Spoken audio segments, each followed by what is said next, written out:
साथियों नमस्कार। हम आज एक बहुत ही वैश्विक ज्वलंत मुद्दे पर आपसे बात करना चाहते हैं। वो है गाजा और फ़िलिस्तीन का। बहुत इसकी चर्चा है बहुत दिनों से। ये सभी जान रहे हैं कि गाजा में इज़राइल जो है वो बड़ी संख्या में फ़िलिस्तीनियों को मार रहा है। या मरने वाले फ़िलिस्तीनी किसी टकराव में नहीं मर रहे हैं, बल्कि भूख से, प्यास से तड़प कर मर रहे हैं। और यदि यह भूखे प्यासे फ़िलिस्तीनी किसी भी प्रकार से अपनी भूख मिटाने का प्रयास करते हैं, तो इस प्रकार के लोगों को भी इज़राइल मार रहा है। ऐसा लगता है, लोगों पे चर्चा भी है कि यह इज़राइल का एक अमानवीय कार्य है।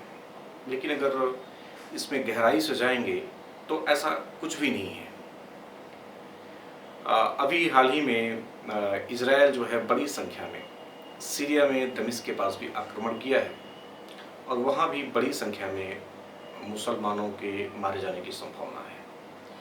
यह विचारणीय प्रश्न है साथियों कि कुछ देशों में मुसलमान मरना चाहता है, लेकिन दूसरों को बराबरी का अधिकार नहीं देना चाहता। इज़राइल को जब तक बराबरी का अधिकार नहीं दिया जाएगा, तब तक ऐसे लोगों को वह मानवीय और अमानवीय तरीके से मारता रहेगा। वह कहीं से भी समझौता करने को तैयार नहीं है। यह स्पष्ट है कि आज देखेंगे कि एक मुसलमान मरना तो चाहता है, लेकिन समझौता नहीं करना चाहता, और एक यहूदी समझौते के लिए तैयार है, अन्यथा वह मारने से पीछे नहीं हटेगा। अब दुनिया विचार करे कि दोनों में गलत कौन है। आप भी विचार करिए, आप भी इस पे चिंतन करिए कि दोनों में गलत कौन है, आखिर झगड़ा क्या है। जहाँ तक मेरी जानकारी है उसके अनुसार 193 देशों में 164 देशों ने इजराइल को मान्यता दी है। 29 देश ऐसे हैं जो इजराइल को मान्यता देने के लिए तैयार नहीं है, और वो सारे 29 देश साथियों वो मुस्लिम देश हैं। एक विचित्र जिद है वहां के मुसलमानों की, जो 50 फिलिस्तीनी इजरायली पकड़े गए हैं उनको छोड़ने के लिए तैयार नहीं है। वह कह रहे हैं कि हम 50 को छोड़ेंगे नहीं, भले ही 50,000 मर जाए। यह तो एक मूर्खतापूर्ण विचार है।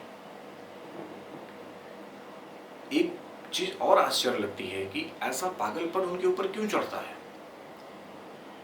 वो क्यों नहीं इस झगड़े का निपटारा इजराइल के जो बंधक बनाए गए 50 लोग हैं उनको देके कर लेता।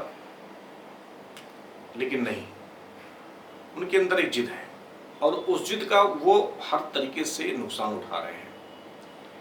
भारत के जो नेता हैं, अभी कुछ दिन पहले जो जय फिलिस्तीन जय गाजा का नारा लगा रहे थे, या और भी जो उनके शुभचिंतक हैं जैसे प्रियंका गांधी वाड्रा जैसे लोग, जो जय फिलिस्तीन का लिखा हुआ बैग या फिलिस्तीन उस पर लिखा हुआ बैग लेके चल रही हैं, वो क्यों नहीं फिलिस्तीन के लोगों को या वहाँ पे जो ऐसा कर रहे हैं जिन्होंने बंधक बनाया है, हमास हो या कोई अन्य संगठन या लोग, उनको क्यों नहीं समझाते हैं कि आप क्यों नहीं 50 लोगों को दे करके समझौता कर लेते।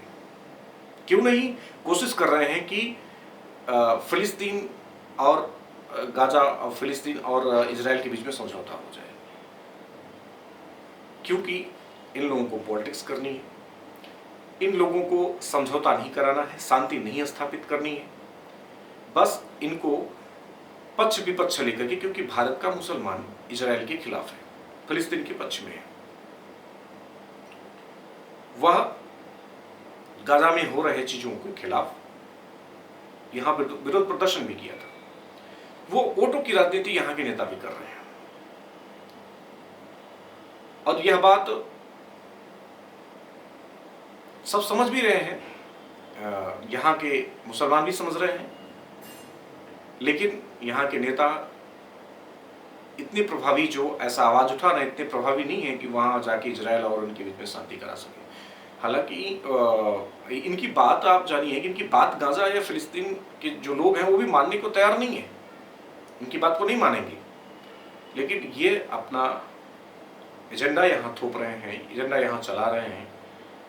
मेरा निवेदन है ऐसे लोगों से कि मुंह छुपाने के बजाय फिलिस्तीन में इतनी अमानवीयता हो रही है, उनसे कहिए, उनसे रिक्वेस्ट करिए कि वह इजराइल के 50 लोगों को छोड़ दे और शांति से रहे। फिर इस विषय पे कभी अपनी बात रखेंगे। आज बात को यहीं समाप्त करते हैं। नमस्कार।